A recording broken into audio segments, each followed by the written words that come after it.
Uunti-untiin hanggang sa sakupin. Yan ang basa ng isang dating kalihim ng Department of Defense sa ginagawang pambabraso ng China sa West Philippine Sea. Kaya naman bago pa mahuli ang lahat, dapat na raw pumalag ang Pilipinas. Nasa frontline ng balitang yan, si Ria Fernandez.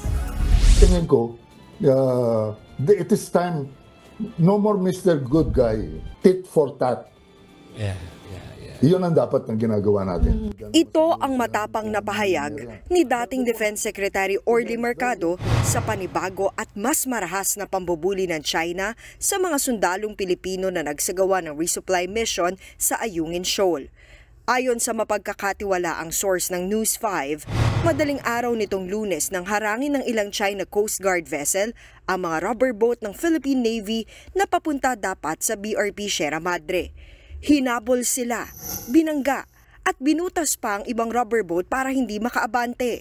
Mas tumindi pa raw ang tensyon nang sapilitang sumampa sa isa sa mga rubber boat ang China Coast Guard. Saka sinubukang kumpiskahin ang mga bitbit na armas ng Naval Special Operations Group o NAVSOG na sakay ng rubber boat. Nauwi ito sa agawan ng mga baril, kaya nasugatan ng iba at naputulan pa ng daliri ang isa sa mga sundalo. Ayon kay Mercado, gray zone tactic ang ginagawa ng China. Isa yung uri ng pag-atake pero di pa maituturing na open warfare o pakikipaggera.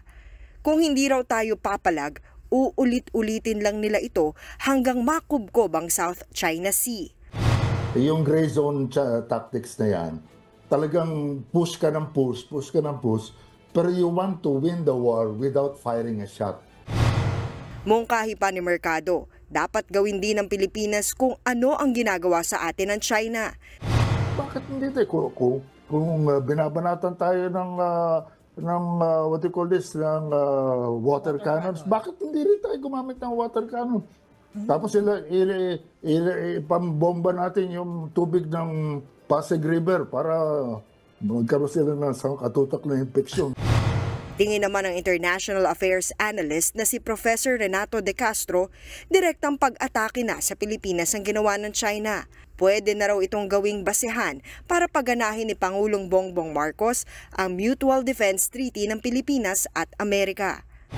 Any arm attack that could trigger the Mutual Defense Treaty is not limited to kinetic action, meaning the use of force. It could be any actions that could cause damages to properties, injuries, and death to uniformed service personnel. Sabi naman ng security analyst na si Chester Cabalza, kung nagawang sumampa ng mga tauhan ng China Coast Guard sa barko ng Pilipinas, hindi malayong baka gawin din nila yan sa BRP Sierra Madre sa Ayungin Shoal.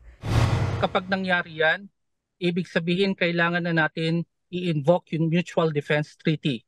Kahit walang armed attack, that is a direct occupation, a direct invasion. Wala pang pahayag ang palasyo sa nangyari, pero ang ibang bansa nagpahayag na ng pagkabahala sa ginawa ng China. Kabilang sa nagkondena sa nangyari ang France, Canada, Japan, Australia, Germany, United Kingdom at Amerika.